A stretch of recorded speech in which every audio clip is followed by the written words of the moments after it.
Hello guys, good afternoon. So ngayon guys, ang ating tutorial ay saan makikita ang profile recommendation sa Facebook. So ngayon guys, punta na tayo sa ating Facebook. Ito, open natin. Click lang natin to guys. Itong my profile natin banda sa kaliwa sa taas. Then click natin to guys, itong see dashboard.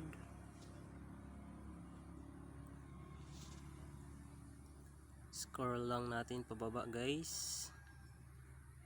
Then click natin itong see more.